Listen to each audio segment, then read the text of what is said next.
The first rule I broke was definitely like sleeping in the same room with Yannick. Ooh. Absolutely. Even abroad alone here. Like, even like... I mean, I was living with him the whole time. Yeah. When I moved here, I was already dating Yannick, and we both moved into the same apartment. But I remember I had to tell my grandpa still that, like, I'm living with more people. There's more people in the apartment. It's not just him and I. Yeah. But it was not true. It was Yeah. just like so my grandpa would sleep good at night. Yeah.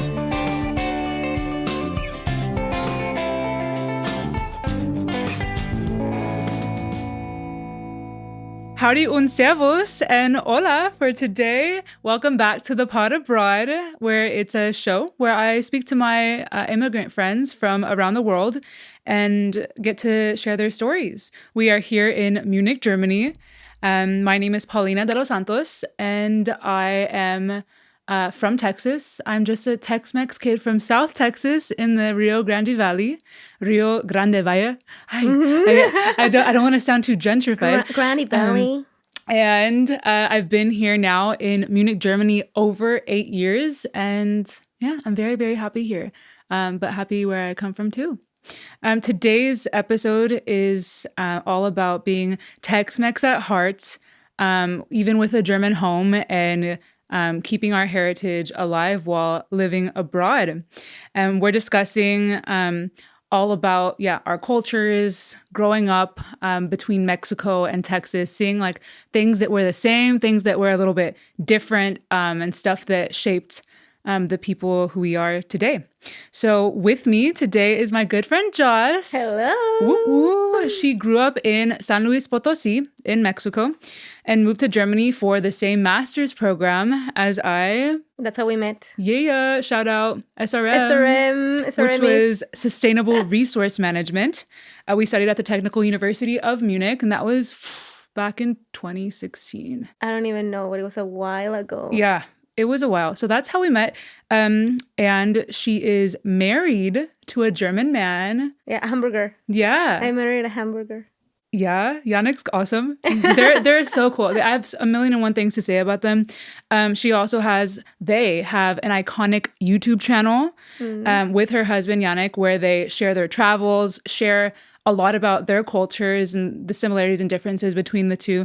And they have an incredible wedding videography and photography business. They have a shampoo bar business. Yeah. Like, this girl does it all. So yes. Joss, take it away. Maybe just like have a little intro of yourself. Hi, I'm so excited. I've made it. Yes. I feel like I've made it. I'm officially in your podcast. Yes. And I'm back on YouTube after like a year of not posting. We love it. So Joss this is my back. Big debut. Yeah. Debut? I would say debut in Spanish. No, you got it. Debut. So yeah, that's me. I come from Mexico, San Luis Potosí. I met this beautiful lady like over 10 years now. Oh my God. That's crazy. Yeah. How have you dealt with me for that long? I don't know, man. We were young. Yes. We still are young. True. That we are. Young and dumb. But you were like 21 when I met you, I think, or so. Don't make any counts, but freshly 21. Yeah. True. Oh, then we know each other for less time. Yeah, it's been 9 years, I think. Almost a decade. Yes. Ooh, when using that word decade. I know. Sounds that so serious. Surreal. Yeah. But yeah, I'm so excited to be here. Obviously, as you can tell by my accent, I'm not American. I don't speak... Like, English is not my native language, although it's the language that I speak the most nowadays with my husband, who is also not a native English speaker. So we both make the same mistakes now. We just don't correct each other. I love it. And every time I speak to a native speaker, I feel pressure of like, what am I pronouncing wrong? Really? Yes. So it gets worse. So this podcast might suck. I know. But like, fake it till you make it, because girl, like, I would have never known. Really? I would have never known. I get nervous in front of native speakers Really? still after so many years. No, you kill it. I would have never known. I correct myself way more because I know Yannick, if I make a mistake, I know that he won't catch it. So I just continue talking and I don't care. Well, I love that you mentioned that, because today we're also going to talk about accents and languages. Okay. That's one of the parts. I'm getting ahead of it. Yeah, no. I'm very excited to be here. All good. Yeah, I'm very happy to have you and to have these conversations and kind of dive into it. This episode is going to be more than an hour. Let's see. Pauline already told me it has to be an hour. I was like, girl, we're setting it to an hour. We can talk for like 6 hours in a row. We can. So that's a dangerous territory. We can. That's why today I kind of chose like one general theme about our childhoods and like Yes. maintaining our heritage while abroad, because girl, like I know we could drift into Yes. the abyss. We could drive. We could record like 10 episodes That we could. today. So when you're back, I'm ready. Yes, I'm so down. Yeah. It was so nice meeting you in SRM because I came from Mexico and then I had so many things in common with you, even though you didn't grow up in Mexico, but Yeah. you come from Mexican parents. Yes. So it was, I don't know, we had so much in common. So I think it's going to be interesting to see. Yeah, definitely. Yeah. So why should you listen to this episode? We're swapping childhood stories. We're going to talk about food, about some rules, like strict rules that we might have grown up with, holiday differences, and showing how we keep our roots while living in Germany. So we're talking about family, school as well, kind of then and now, languages and accents, holidays and superstitions, kind of a little bit. It's gonna be 10 hours. Yeah, no, we're gonna keep it brief. Knowing us.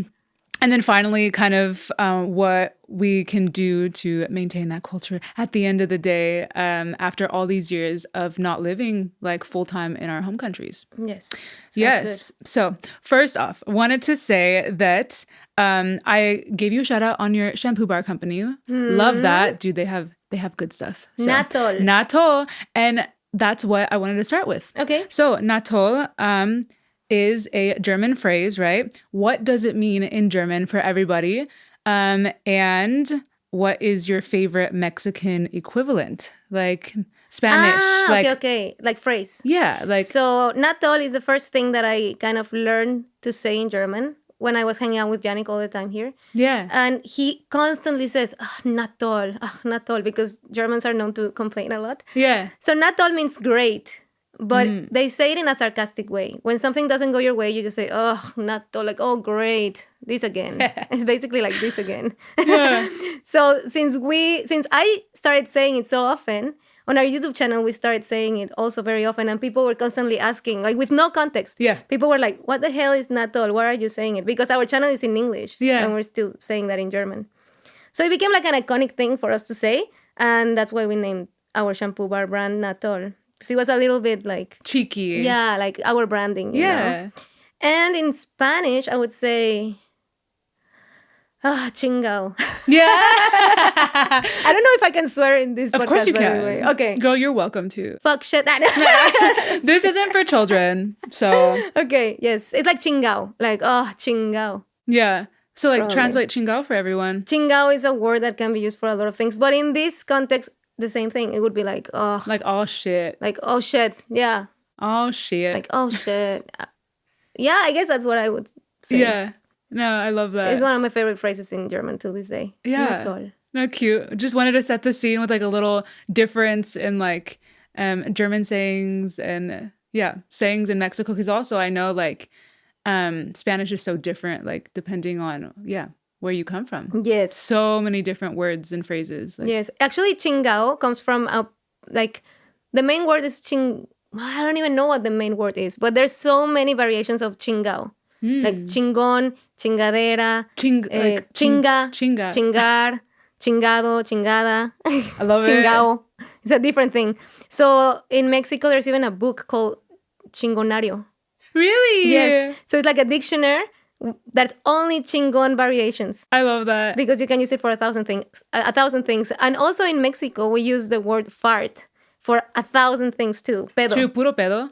It's puro pedo, vámonos de peda, ando bien pedo. Wait, we have to give context for the non-Spanish speakers. And also for the non-Mexicans, because I think for the rest of Latin America, for all the pollinizers that you're following, Paulina? Paulina. No, I don't know. Pollinizers. They haven't gotten the pot of brothers. That's bad. That's really bad. Brothers?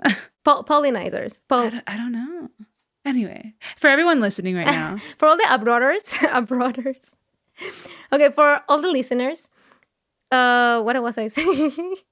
For all the listeners that are from Latin America, yes, the Latin Americans, I don't think you guys are that used to the pedo word as Mexicans are. Using fart.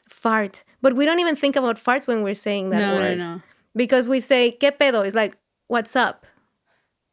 what fart? What What's fart? up? Or I'm very fart means I'm very drunk. Ando bien pedo. Estoy bien pedo. I love it. But it's a similar way, like in English, that like when I'm like, oh, bullshit, I'm not thinking like of the shit from a bull, right? Like Yes. it just has a whole new meaning. Yes. Like different. Yeah. So we always say pedo and we say chingao in the same way, like 1,000 different I love it. meanings. I love it. I want to jump into a segment speaking about family life and different roles that you might have grown up with. Oh. And kick it off by asking if you could paint a picture for us of like a normal weeknight dinner growing up in San Luis Potosí. When I was a kid or when Yeah. I was a teenager? Like when you were 8. When I That's was very specific 8. now. I'm like, Okay, let's so like, I grew up in a place that was not by any means a city. San Luis Potosí is a city, but I lived in a place that's nearby, like 20 minutes by car. It's a municipality. The name is Soledad de Graciano Sanchez. If you're from San Luis Potosí, you probably know it, but that's a mouthful. anybody else know? Yeah, Soledad de Graciano Sanchez. And my parents are both dentists, and they both worked in my house, basically. On top of the garage, they built their small praxis, their small consultorio. And that's where they were working. So I was always in the house, and I was always yelling on the window like, Mama, can you bring me a chocolate Kinder, un huevito Kinder? Oh. That's the Kinder Überraschung in Germany. Like the Kinder egg. Kinder eggs. Do you also have them in the US? Yes. Yes, but I was like, un so. huevito Kinder. And all they have their, how do you say? Do you see how my English fails me when I'm speaking girl. No, don't be so hard on yourself. How do you call those? Customers, clients? Yeah. No. But when you're going to a dentist, you are a patient. Patient. True. They have the patients there, and I'm yelling, un huevito Kinder, por favor, mamá. Yeah. So I was always home. I went to school in San Luis Potosí, which was like 20 to 30 minutes away. So I was never really going out or anything. I was just at home doing homework, stuff like that. And we lived like half a block away from the main plaza of the municipality. And sometimes they had like fests or small ceremonies or things like that. So at night, it could be that we went there, we hung out there and had fresas con crema or espiropapas, which they also exist in Germany. They do. So fresas con crema is like strawberries with cream. Yes. That's delicious. And then the Speedo Papa, we also have that in Yes? South Texas. Yes. It's so delicious. So yummy. It's like a street food. Like we normally have them at our rodeos, though. That's the difference. Okay. Or like different festivals too, where they get a potato and they spiralize it on a stick and then deep fry it. And then right when it's hot and crispy, they put like the good seasoning salt. Love it. In Mexico, we would put ketchup and we would put sometimes lemon. No, most of the times lemon and sometimes ketchup. Love it. It was awesome. I miss it every day. Nice. And I actually go very often now. Like when I'm in Mexico, I often go to Soledad. Yeah. Because that's where I have the workshop for Natol, for my shampoo bars. Love that. So it's very nice to go back there and see all the people. Since it was like a small town, we knew everybody from different businesses around the house. So like Don Victor or people like that. Now I see, and they're very old and like they still remember me, but as a little kid that grew up there. And it's nice to go there. I always feel like a little warm in my heart when I go back. It's the power of community, right? Yes. Is like really knowing each other and remembering. I think that's something so beautiful. Yeah, it was awesome. Yeah, I love that. You mentioned your parents, right? And because I know you, I know that your parents, they were pretty strict when you were growing up. At what point did you realize that strict for you meant something different versus like German parents? Because like German parents are like, oh, my parents are strict. And it's like, no, they're not. No. But at the same time, my parents, like, even though they're very strict compared to other German parents, they were not as strict as other parents that I saw from other friends of mine. Ooh. So that's crazy. My parents they were strict growing up. They always told me the only responsibility you have is to have good grades and like be a good kid. Yeah.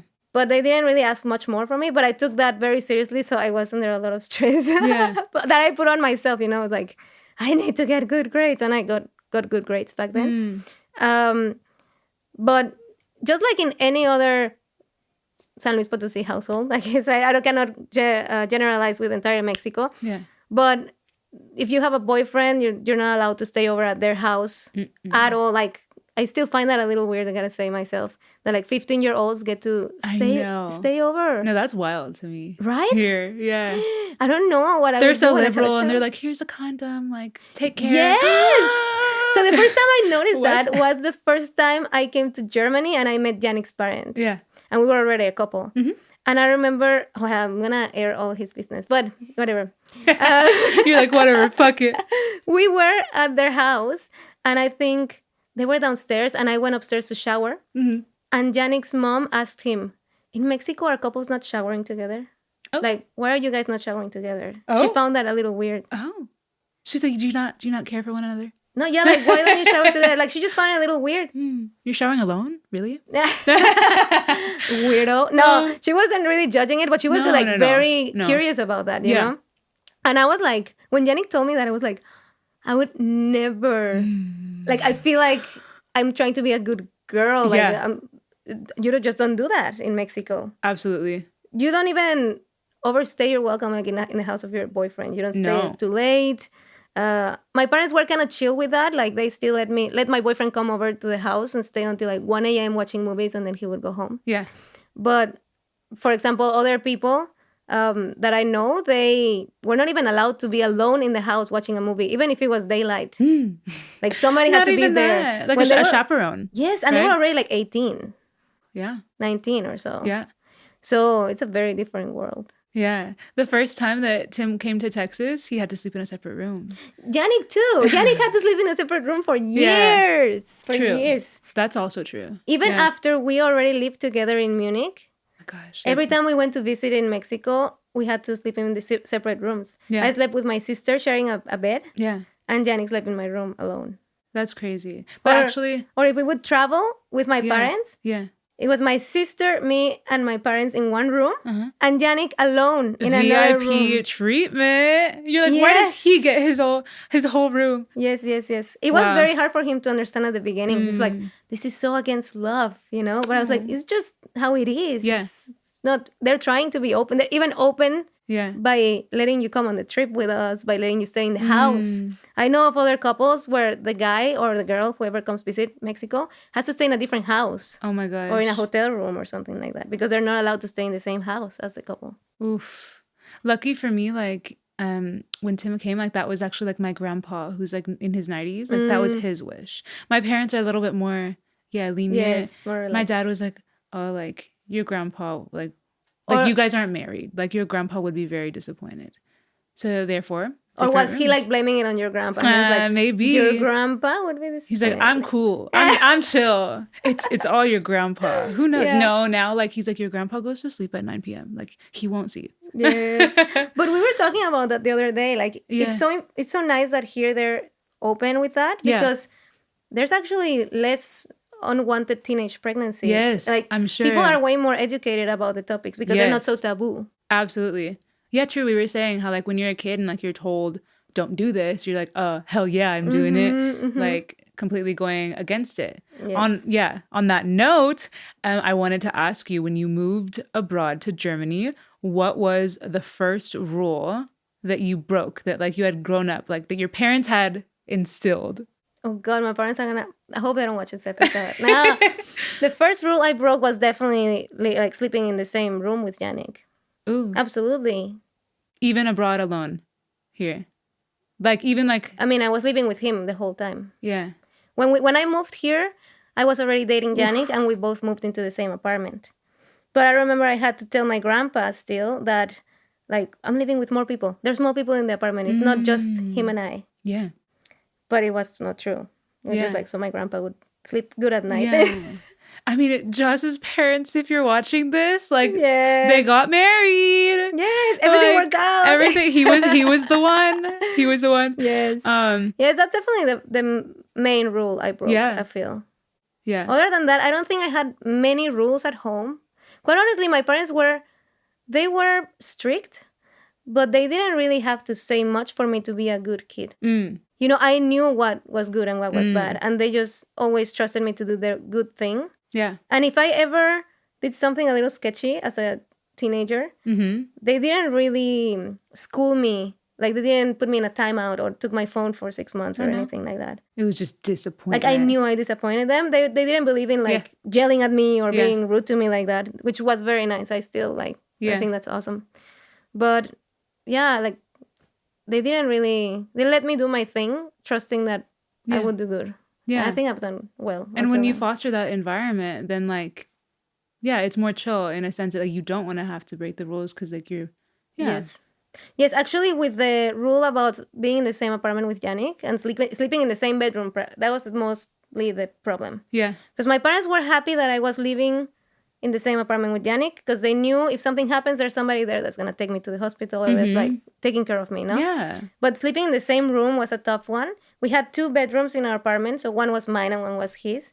But very quickly, the one that was his became like ours. We made it our little home, no? And one day I actually called my mom. Like I had a breakdown, y'all, big time, because I don't remember what happened, but I think Yannick's family said something like, we're so glad that you guys are like living together and that you're so happy together and that you're just sharing life together, no? And the same week, I think my parents, somebody made a comment that was kind of the opposite. Like, you're living in sin. Kind of. Not really like that. No, they never but... talk like that, but they did it made me think that they were thinking like that a little bit, like we're a little uncomfortable with your living situation, you know? So I had a breakdown. I cried and I told Yannick, I was crying, I remember, in the living room. And I told him, like, I can't believe how your parents are so happy that I'm happy, but my parents are more worried about what other people are going to think about their child. Like being with her different boyfriend, culture, you know? Because it's mostly about what is your aunt gonna say? What is this other person gonna say? Reputation. In yes, your reputation, right? Especially in a small town, exactly. Oh, yeah. So I told Yannick, I wish they would prioritize my happiness over other people's thoughts or beliefs. And I called Yannick told me, why don't you call your mom and tell her exactly what you just told me? That's so German. They're like, why don't you just pick up the phone and tell them? Yes, and we're not You're direct like, it's not people. that simple. It's not that simple. We don't like confrontation. At least not in my family. I don't know other Mexicans. So I called my mom and I cried my eyes out. Like the moment she picked up, I was like, Mama?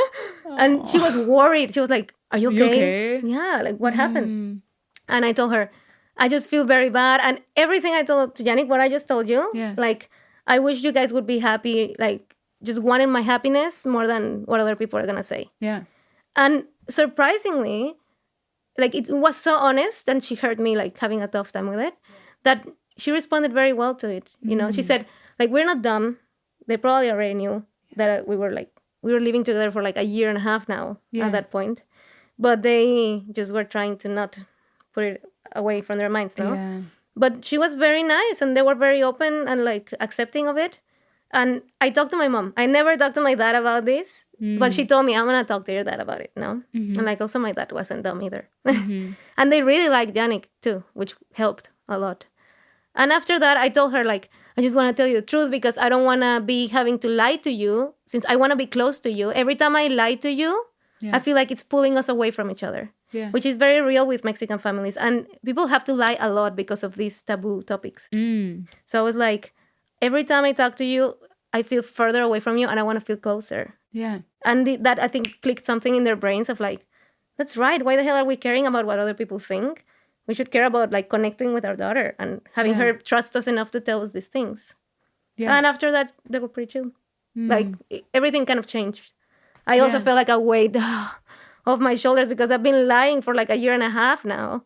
Yeah. And now I can share more things with them and stuff. It was cool. That's so beautiful. And I remember the day that, like, I remember you texted me, like, after a year and a half, like, so let me backtrack. You and Yannick had lived together in Germany. Yeah. You moved back to Mexico for a bit. And then you said for a year and a half, living at your home there in Mexico in different rooms. And I remember you telling me one day, like, dude, like, it happened. I told like, my mom. My mom, like, let me. Like the day that, like, you guys weren't married yet, but, like, your parents, after 1.5 years of being back in Mexico, were like, you know what? You guys can sleep in the same room. Yes. Like, and it was because of COVID.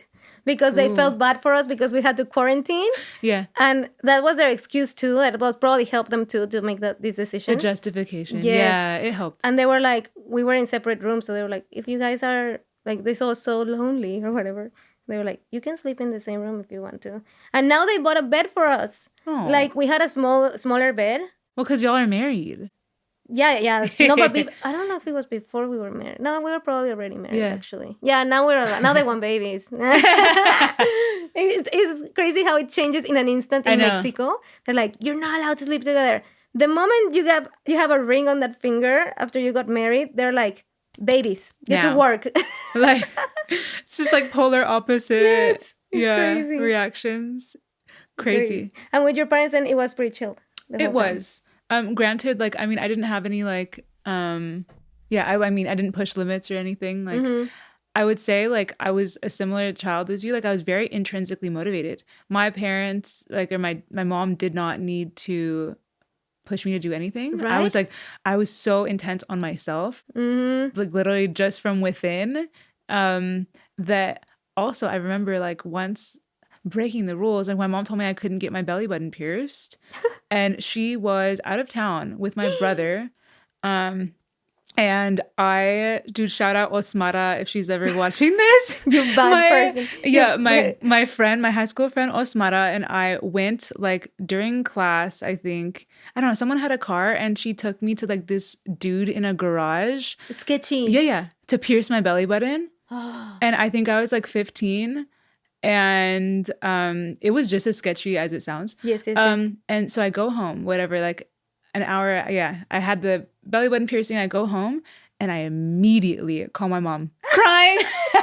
Crying. I'm so sorry. Oh no. Oh my gosh, I did something like that you didn't want me to do, and I did it anyway. I literally like, because I was also that kind of character that I felt horrible. Yes. And I was just like, I'm so sorry, and she hit me with that. I'm not mad, I'm just disappointed. Oh, that hurts even more. And I was just like, I'm so sorry. I still have that belly button piercing to this day. Yes. I find it so hilarious because every time I think about that, like childhood and like breaking the rules, because like I normally like followed everything. Yes. But I really wanted it, and she said no.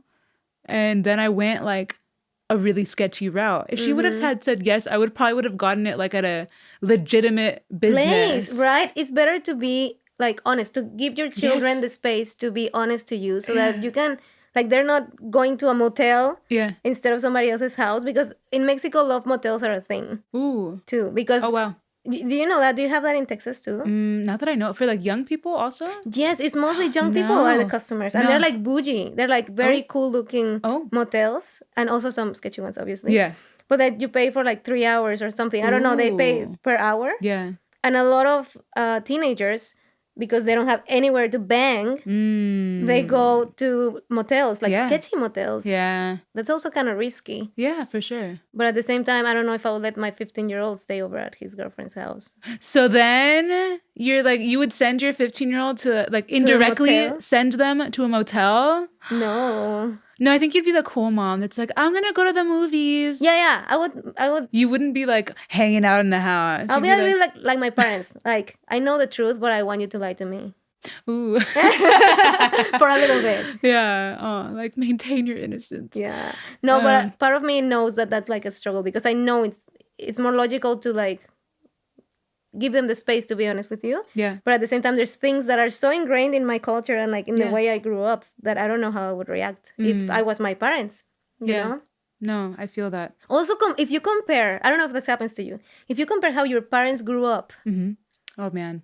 And how they were to you, they had a great, like, they actually were very far away from what their parents raised them, they've made strides already. Yeah, that's what I mean. Like generationally, right? Yes. Like from one level to the next. When I think about how my mom wasn't that strict, but her mom was like incredibly strict. Like my mom's one of 7 children, so like my grandma had the whip. Like really like making sure that her kids were in line and like not making trouble. Yes. But just like unnecessarily like strict in some ways. And so my mom had like worked on that. And when I tell you, like, my parents are strict, but if you think how they grew up, like it was a struggle to go to the cinema for them. Yeah. Right? And now my parents are letting my boyfriend stay until 1 a.m. watching movies in the house. That's like a big difference already. Absolutely. So I wonder how our kids are going to be. Yeah. That becomes Life's about perspective. But just like you were saying, like yesterday we were talking and you were saying like Gen Z in general, like we noticed Gen Z is like pushing the limits. They love to like push the limits, like whether and they're confident. Like within like the workforce or like within family dynamics and like things like that. They're very confident and they love to push kind of the limit. And don't you think we are like scary cats? Yes, for sure. I am a people pleaser. And I feel like Gen Zers are not people pleasers. They're like at very all. bold, right? And like they just like, and like, I mean, sometimes a little too bold. It's just like you're asking for what? So exactly. So like it's gonna be interesting to see like what the next generation of like parents, like how they'll act and what will become of society. And I want to move now into school life and talk all about you growing up in Mexico. Can you walk me through then like what school looked like for you, like public school or was it private school? Private okay. school. Ooh. So see, interesting. Girl, I went to West Loco High, Central Middle School, public. Yes. Public. Public. Yeah. You know, for us private school kids, yeah, it was always, if we were misbehaving, they were like, we're gonna change you and we're gonna sign you up for public school. No. And that was like, not public school. We didn't even know how public school looked, but we were like imagining not the dungeon. public school. Like, oh, interesting. Girl, how did I Yes. not know that you grew up, like, you went to a private school? I went You to know, there's private a school. joke, like, saying, like, if you see, like, a perfect avocado or whatever, and it's like, oh, like, it went to private school. Like, or, like, a perfect, I don't know, like, piece of fruit. Like, Yes. it must have gone to private I school. went to private school. Well, I went to private school. Yeah. If Tell me I about say so it. myself. It was a religious school. I think that was mainly the reason. Well, no, actually, my parents were always they were not rich, but they were like, how do you call the society that is in the middle? Middle class. Middle class. Like, solid middle class. But back then, they were always prioritizing our education. Yeah. So even though we lived in Soledad, which was like a smaller town, which is definitely cheaper than other places and stuff, they were driving 20 minutes to bring us to private school in San Luis Potosí, to like a school that had a good educational level. They were bringing us to English classes at the age of 3. Wow. On Saturdays, like private extra curricular English classes on Saturdays. Shout out to Joss's parents. Yes, they were putting like their money. They were not using it for vacations. We were not really going on vacations or anything like that. Yeah. But it was like the education of their kids. Yeah. So I went to nun school. Like it was run by nuns. Wow. And it was, if anybody is from Mexico and you guys have been in the Jean Cesar de Mattel schools. So it was like this nun. I don't even know. Sor Juana Inés de la Cruz. Do you? I have no idea. I have no idea about these schools. That was the stupidest thing I could have said. If you were Mexican, you would be laughing. I don't know. Like, I can't relate. Tell me about this school. It was Jean Cesar de Mattel, Okay. So this person, we're like praying to her and we're like praising her, right? It's from the Catholic school.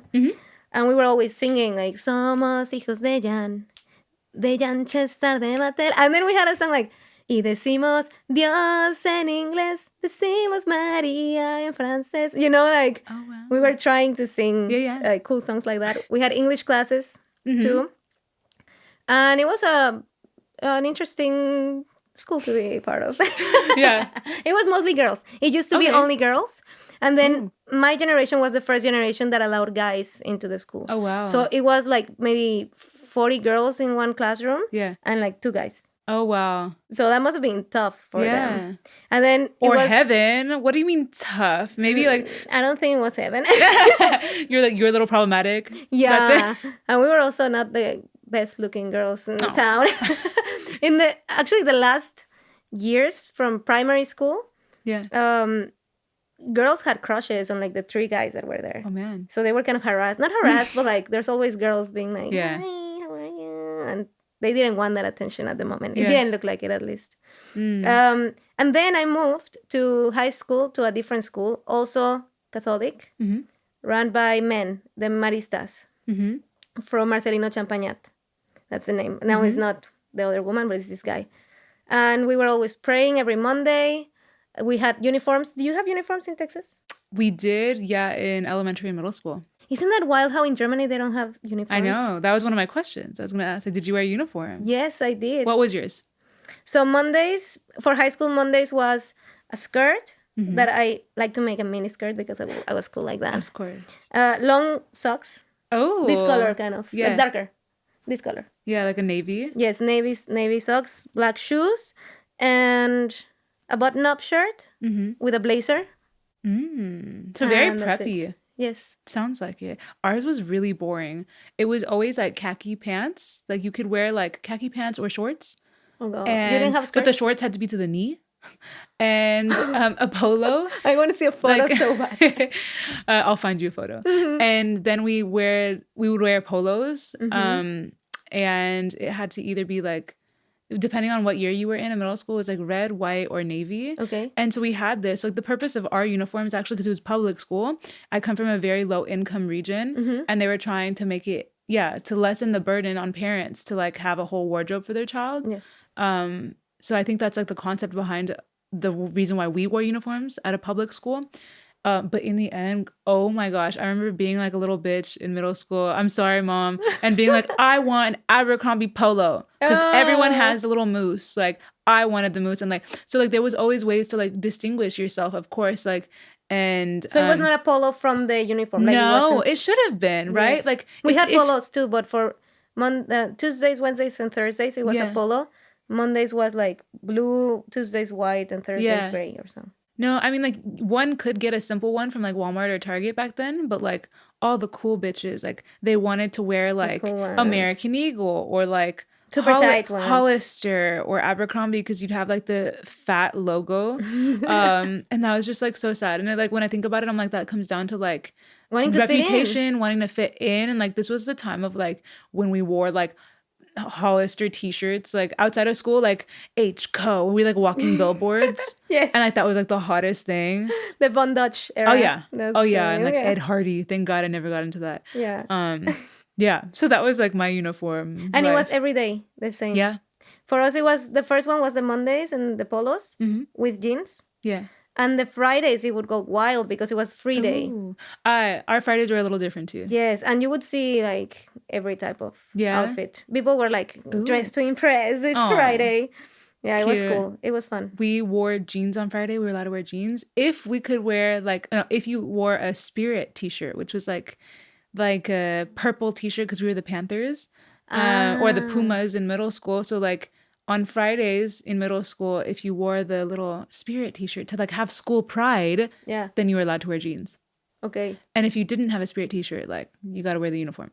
The shorts to Yeah. me. Yeah. No, it was a Wait, different, and what do you think is better? different life. The German style, the German way, or the American Mexican way? Like in Germany, like they can just wear whatever. Yes. Oof, it's hard. I mean, I understand the concept or like the thought behind like uniforms in low income areas. I completely get that. But maybe there's another way of like wearing a simple uniform without like assigning it. Like, Yes. I don't know, like even maybe someone in a low income environment could wear something similar to the uniform. Like, yeah, the same 3 polos every day. Yes. But when I think about that, actually, that's silly because like someone would end up noticing. Kids are fucking mean. Yeah. Kids are so mean and would probably say like, oh, he wears the same shirt every 3 days. Yeah, that's why I actually like to wear a uniform Yes. because you didn't have to compare to anybody else. We're all Exactly. wearing the same thing. Well, I love that, And it yeah. was from the same brand because for us it had to be the same polos. That's for everybody. good.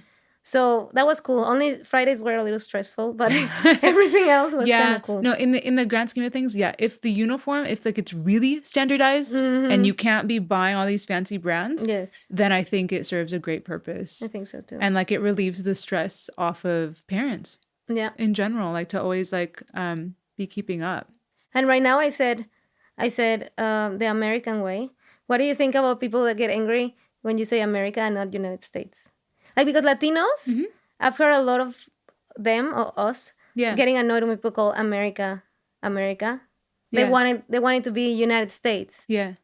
because entire America is like also Yeah. Mexico, Peru, Yeah. everywhere. I've seen this all over TikTok of like people saying like you're not from America, like you're from the United States. Yes. But like we were like raised differently and that. told differently. Like we have songs like I'm proud to be American. Yeah.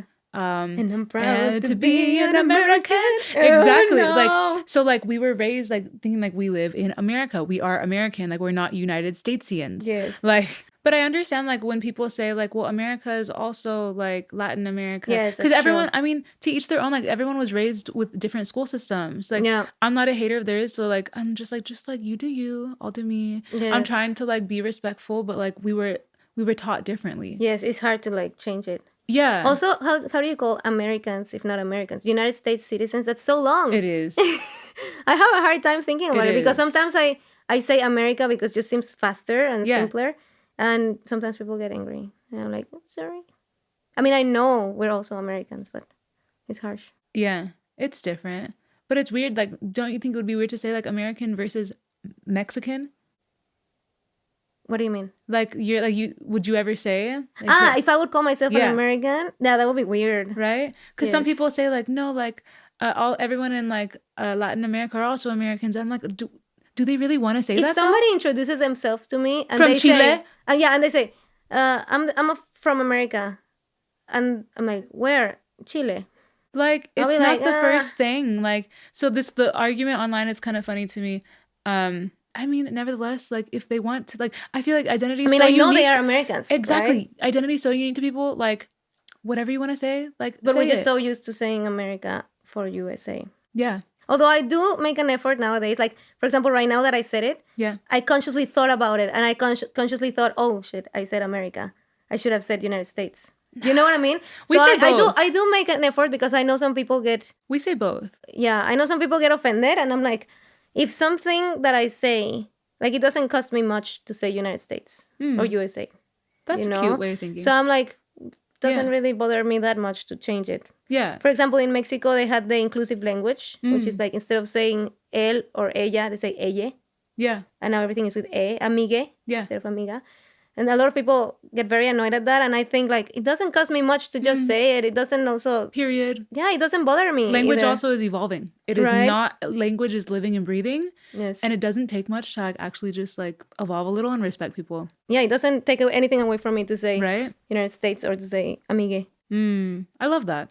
On the topic of language, I wanted to, go into the next section and ask you, when was, because you spoke about you having an accent and being a little insecure at the beginning about Yeah. that, which I was shocked about.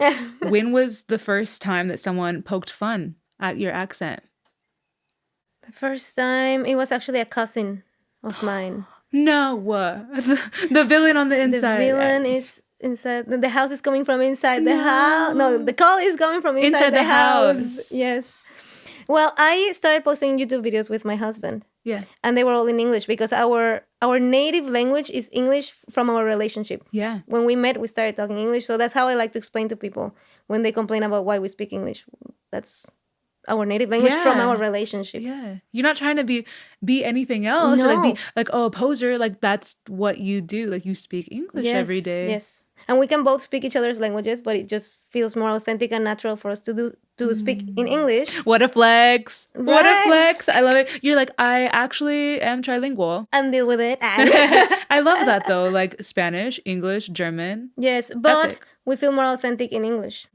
So when we started our YouTube channel, we wanted to feel authentic. So obviously it was like, it's going to be in English. Yeah.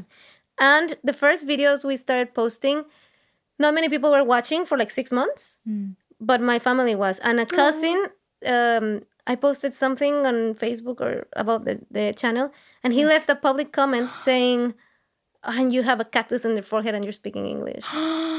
Like Nopal el nopal en la cara. En la cara. Ajá. or- O en la frente. Frente. El nopal en la frente. Which means like you have to explain that to the audience. We have the same. We have the same saying in Really? Texas. Yes, In English or in Spanish? in Spanish. Yeah, el nopal en la frente. Which means like you're You trying can't- to be American. Yes. Well, I'm sorry. You're trying to be a U.S. citizen. But like you're trying But too you hard. can't deny it. But you look Mexican everyone sees the cactus on your forehead. Yes. Like you'll it's like never. a little mean. It's derogatory. It's not nice. No, it's not nice. It's like telling somebody that grew up in the U.S. but that's Mexican. Yeah. Like you're not Mexican enough. Yeah, Or, yeah, You know, exactly. it feels a little weird. And I was not trying to be American either. I'm not trying to prove to anybody that I'm not Mexican. I'm actually No. constantly speaking about how I'm Mexican. Yes. You know? Yeah. So he said that, and I got very bothered because nobody had ever said anything like that to me. And I actually thought people couldn't tell by my accent that I'm Mexican. Oh, cute. I love I was that. like, my English is What so accent? American, nobody can tell. You're like, excuse me? Yes, What? I was like, what do you mean, bro? So then But I can't believe he wrote a public comment. he wrote a public comment. You're The like, hater. come on, dude. My first hater, and it's my Yes. primo. The little hater. My cousin. And he's like 10 years younger than me, so Oh. he probably thought it was easy just to write something mean. Or I don't think he even thought it was mean. He just thought it was funny. He's like, I'm just telling the truth. I'm telling you, the younger generation. Yes, Gen Zers. Yeah, they're say ruthless. Ruthless. So I don't think I answered to him, but I continued posting. And in between, I got some comments about my accent. And some people were rude. They're like, I can barely understand what she's saying. And I was like, that's ridiculous. I think I remember Really? you telling me that. And I was just like, that has to be a fucking joke. That's so rude. Yes. Like, and I was like, dude, I'm your honorary American friend. And like, I call bullshit. Yeah. Like, come on. They found it very cringy, some people. But I think what I realized is most of them are just self-conscious about their own accents. Because Period. most of them were Mexican, actually. The people that were poking fun at my accent, or Latinos. Yeah. That you could tell by their names, by their profile photos, that they were Latinos and they were making fun of how I sound in English. And all the native speakers were actually not bothered at all by my accent. So that was the first time. Crazy. And then I decided to like always, how do you say that? I decided to always address it myself before people even think about it. You know, like take ownership of it. Like, yeah, that's my accent and I don't care and yeah. whatever. No, I love And that. then people, that takes away their power to make fun of it. Because they know, I know that I sound Mexican. Yeah. You know, I'm not trying to not sound Mexican. No. And that's part of who you are. Yeah. And then look at people like Sofia Vergara or like Salma Hayek. Iconic. Yeah, they're doing amazing. Yeah, absolutely. It's a great inspiration. One thing's for sure is that an accent is not indicative of someone's knowledge. Intelligence at all. At all. So it's crazy if people were to like, be criticizing you, then it's really coming from inside the house. Yes. Yeah, hurt people. Yeah. Period. We've been talking about that. It's so true. It's so true. People who are literally like angry about themselves or their lives, like spew that kind of energy, which isn't nice. And I realized ever since I started dating Yannick, my accent got worse. Really? Yeah, because I stopped trying. Oh. Like when I embraced it the most, I stopped caring that much about how I sound. Yeah. And I was saying like, I make videos for you. No, I'm a YouTuber. Cute. And people couldn't understand. They were like, "You're an Uber driver." YouTuber. What? YouTuber. Oh, okay. YouTuber. Yeah, YouTuber. And then you put your little California girl accent on. Yeah.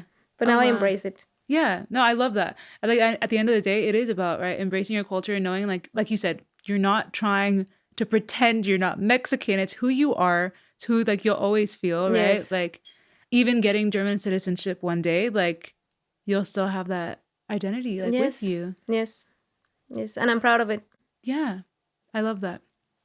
I want to go now into a bit of holidays in Mexico and ask, what is your favorite holiday to celebrate in Mexico? And do you celebrate it in Germany? Yes. My favorite holiday is, without a doubt, Day of the Dead. Really? Yes. Yes. And when I'm in Germany, I make my little altar at home. It's very simple. Like, I don't go crazy with it. Yeah. But at least I definitely put photos of my loved ones. I put a little ofrenda there. Yeah. A little salt, a little water, candles. Yeah. And it's very sweet. I think it's a very nice way to remember the ones that have passed away. Absolutely. And it gives like a little, I don't know, it makes you feel a little better. When you cannot do anything about them being gone, it's the only thing you can do is remember them and like absolutely feel proud to have them in your house. Absolutely. I actually had my first ofrenda like ever, really? like 2 years ago, and then I did it again like last year In Germany or yeah, where? here in Germany.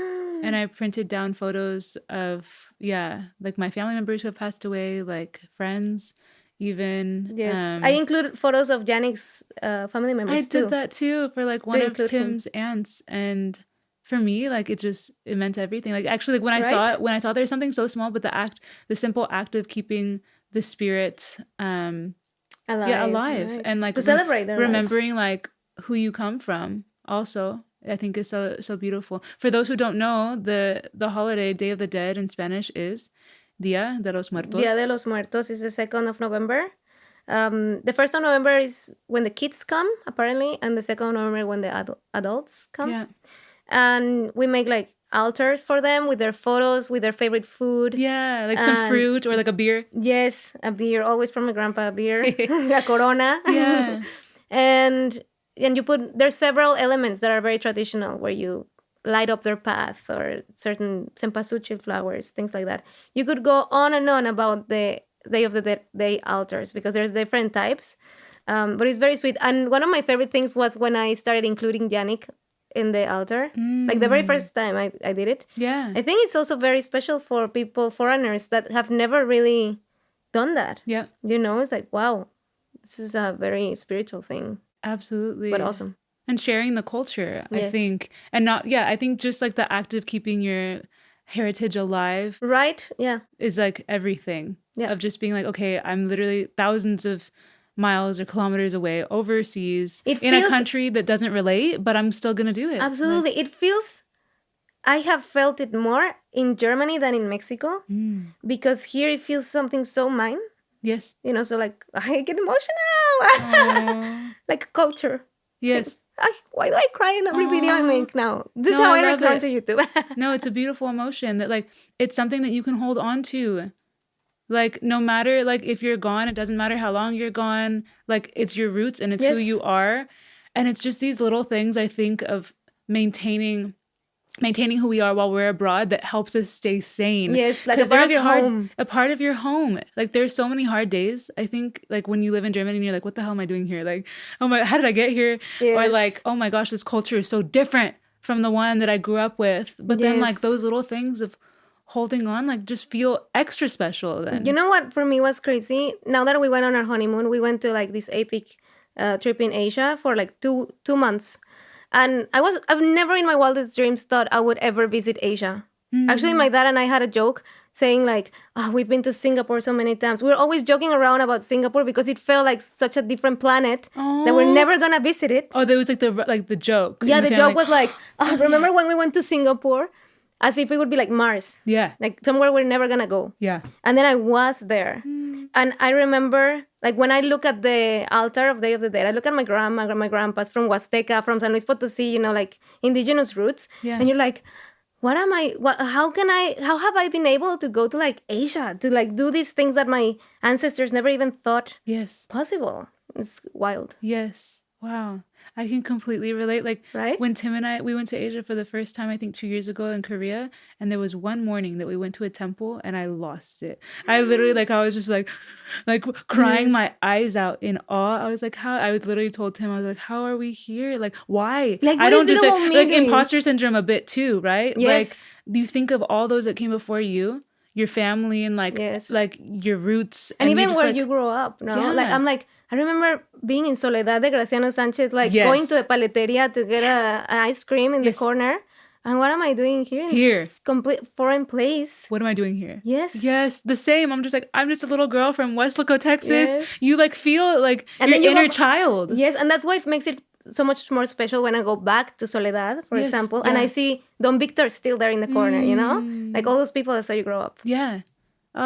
Returning, like you have like you have a greater appreciation when you return to your hometown when you've left. And Yes. like you're just like, wow, where I come from is special and I'm just so privileged to be able to see the world. Yes. And but on that note, one question. Yeah. I know we're gonna cut Yeah. me soon. No. But- We can go on a little. Let's do One it. question. Did you celebrate Cinco de Mayo No. in the US? No. What? I didn't No. expect that answer. Girl, I mean Because in the US, Grandma- it's a celebration, my right? grandma's from Mexico and like all of my great grandparents are from Mexico. There's no way in hell. No, because like it's not so a thing. white gentrified in Texas. And I grew up like in South Texas, 10 minutes from the border. Everything that, is like, Mexican. I mean, like that's like a white people's holiday in the US. Cinco de Drinko. That's what they say, Joss. That's what they Cinco de say. Drinko. And then like it's quite, I mean, disgusting that like they like put on like Hats mustache, and... like stick-on mustaches and But like you know what? We don't really care, I feel ponchos. like. Really? As Mexicans, I love how no. I'm more offended than you are. You're like, No, yeah, true. Like, I've actually seen that if I see a foreigner, like, with a big sombrero and, like, Yeah. a mustache, having the time of their lives, Yeah. and, like, not really making fun of it, but, like... I mean, time Like, and place, yay, right? Like Mexican.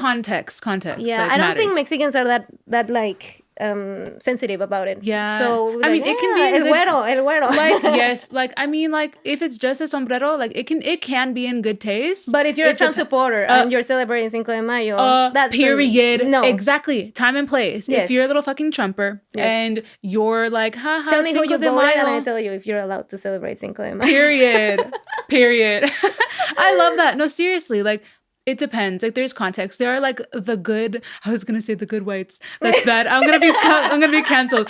There is like the good gringos yes. that like are respectful and they're enjoying the culture and they want to learn more about it. Like, it's a fine line of like, is it cultural appreciation or is it just like being ridiculous and like mocking? Yes. Let us know what you think in the comments. Yes, for all the like, pollinators. Yeah. Do you think wearing a sombrero and a stick-on mustache is acceptable? Like, tell us your perspective as a Mexican and also as an American. True. Because I think Mexicans are less sensitive to that type of stuff. Yeah. Quite honestly. Like, I that's a thing that I feel often a lot of American citizens. No. United States citizens. You can say Americans, girl. Like I give you permission. Okay. I feel like a lot of Americans tend to get offended on behalf of other people, which tends to be very good. Yeah. Because they stand up for what they believe is right. But some other cultures are not that bothered. And I feel, as a Mexican, that most Mexicans don't really care that much. Unless you're a Trump supporter, of course. Then forget it. Then forget it. You don't have their support. Yeah. I wanted to move now into another section. We're going to go a little over an hour. That's okay. Yes. It's worth it. I can be here 5 hours. Yeah, I love it. We won't be here for 5 hours. Don't worry, y'all. Want to go into superstitions a little bit because I grew up with some in South Texas. Yes. Are you? I'm a little Are you? suspicious. Good. Okay, tell me. Good. Because I wanted to say that I grew up with some superstitions in my household. So for context, I grew up with my 2 brothers, my mom, and my grandma all in one house. Mm-hmm. My grandma, who was born in Mexico and came to the U.S. when she was a teenager. I mean, to the U.S., meaning South Texas, 10 minutes from the border. Yes. I always tell people she went like, bloop, I made it. Like, I'm here. Like, literally I'm not going any further. 10 minutes from the border in South Texas. It's a, very culturally rich area. And growing up with my abuela, she always like had these different superstitions and things. So I wanted to list a few and ask you if you guys had the same. So first off, like giving ojo. Yes, like mal de ojo. The evil eye. The evil eye is real. For sure. I feel like it's real as hell, dude. For sure. Because my mom swears that when I was little, señora gave me the evil eye. Ooh. And it's usually when they look at a baby. And they don't touch it. But therefore, it's so annoying. Like, people who have like babies in South Texas and like they're like at HEB, the grocery store. You have to touch it. Oh my gosh, like it's horrible when these like señoras are like touching your child. And it's like, who are you? With their nasty hands after COVID. Who are you? Yes. So that's one. Another one was rubbing an egg on us. La limpia. Yes. To it's clean, also real. to cleanse also someone. Real.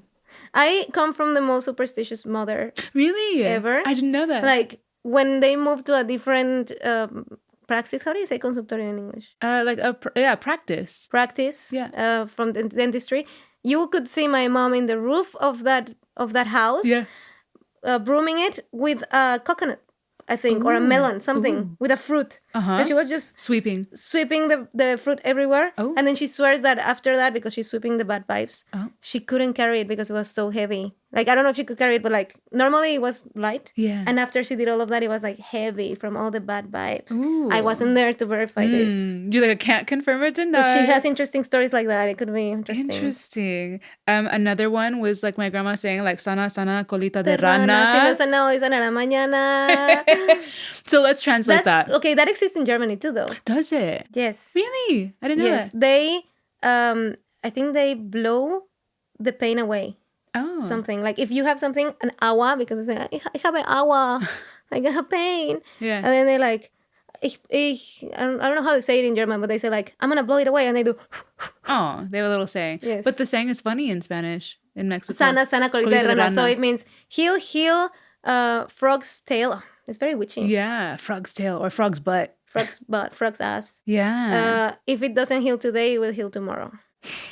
That's what it says. I love it. It's it was very sweet. Very ritualistic. Yes, and I felt instantly better after they did that, like as a kid. I love it.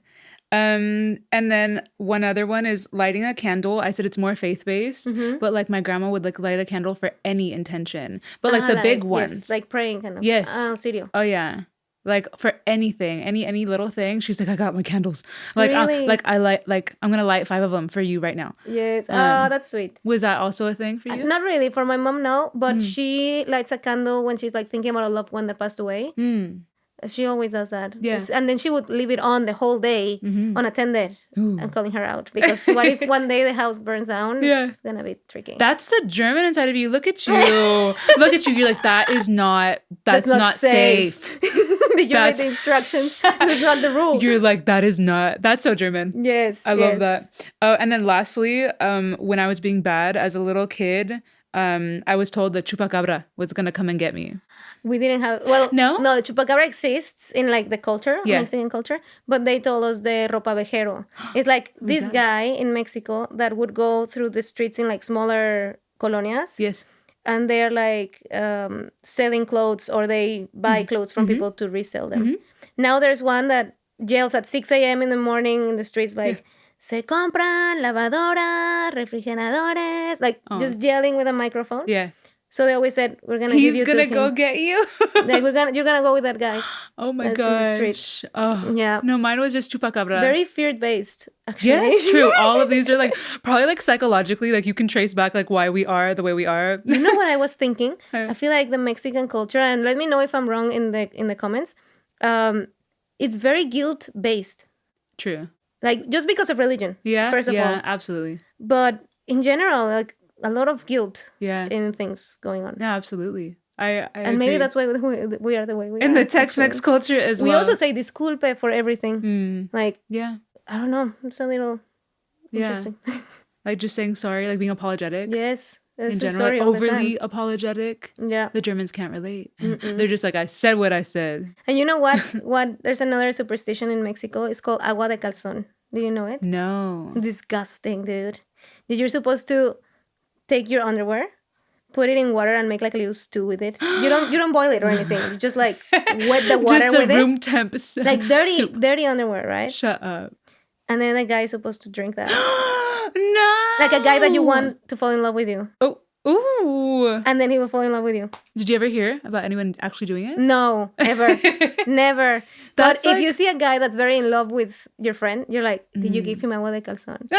You know, that's like a saying. I love it. I love it. That's funny. And something we actually do, I still believe it, is like if there's a wedding or something and you think it might rain, you bury a knife in the ground. Oh. So in my garden, sometimes you see a random knife. It's like my mom put it there because somebody's getting married or something's that's happening. Sweet. That's so sweet. Like versus like chupacabra, which for context also is like a mythical monster, like creature that's like gonna come and snatch you up if you're bad. Yes. But that one's sweet, like about the knife, like being buried. It's buried in the So dirt. if you see one in your backyard, you're just like, you know. Yeah, somebody doesn't want it to rain.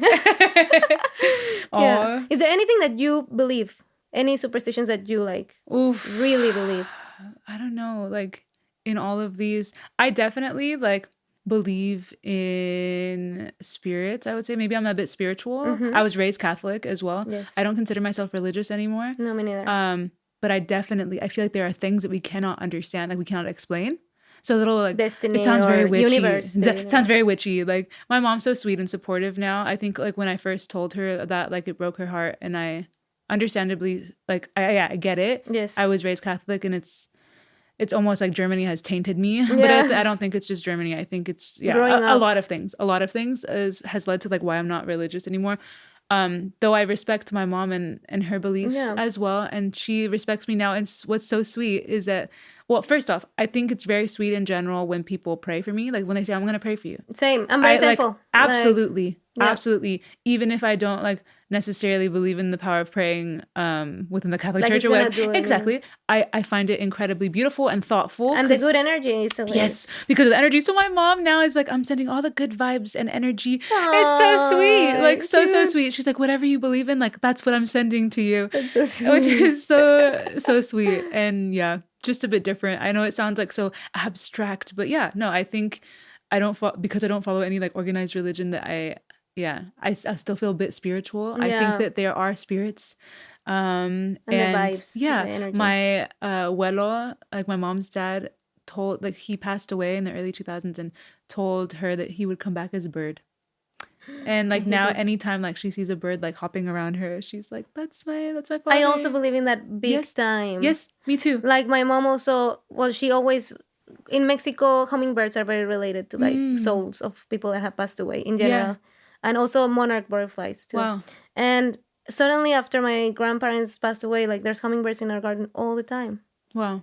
All the time. I always gift her hummingbird jewelry or stuff like that. It's very sweet. And I totally believe in that. It's beautiful. Yeah. No, I think it's something to hold on to. Yes. Help us cope. And like random superstitions, I feel weird opening an umbrella inside. Yeah. That is like something I feel like, yeah. No. I shouldn't be doing this. That's also a thing in Texas. And do you feel weird opening one? Nah. No, I don't give a fuck. I'm like, I do. No, I really? Like, this feels so weird. Oh no. I maybe would do it, but I know like I just signed It's because I've tested the waters and I'm like, nothing happened. So yeah, the first time you do it, it's gonna be bad. Yes. I want to go into like the last little segment of talking about the future and ask you. Oh God. I know that you are considering having children one day with your German husband. Yes. What is one non-negotiable cultural thing that you'll pass down to your future They kids? definitely have to speak Spanish. Ooh, yeah. Absolutely. I love it. I have to speak fluent Spanish, and I want them to spend summers in Mexico or winters. Yeah. But like I want them to have long stays in Mexico for like an entire month. Yeah. Because I do want them to live the Mexican culture, not just visiting, but like to actually live it. This is how it feels to live here for like a month. Yeah. And also, I'm not close off to having children in Mexico. But if they were to be born in a different country, that would definitely be it. I love your confidence in like knowing exactly what that would be. I love that. It's important for me. And I think in my house, I would have a lot of Mexican stuff, like Mexican memorabilia and stuff. Yeah. And what's one thing that you feel like on your hardest days here in Germany that helps you, keep your culture alive? Whether that may be like a playlist, WhatsApp group, or I don't know, like, certain special song. Like what helps you? With my culture. Well, I know I can always like grab a phone and call my parents, you know? Yeah. But I think for me, probably my friends, because my friend group in Mexico is very strong. Well, not that strong, to be honest. There was a little bit of drama this year. But my relationships with my friends, not within them, but with my friends are very strong. Yeah. And I feel like even though they don't keep up with me while I'm in Germany, but every time I'm back in Mexico, it's like I know there's people there for me. I have a big community there. Yeah. So that's nice to have. It's like just a knowing, just a message away. Yeah. Yes, and definitely food. I always buy Mexican food whenever possible. I bring food from Mexico whenever possible.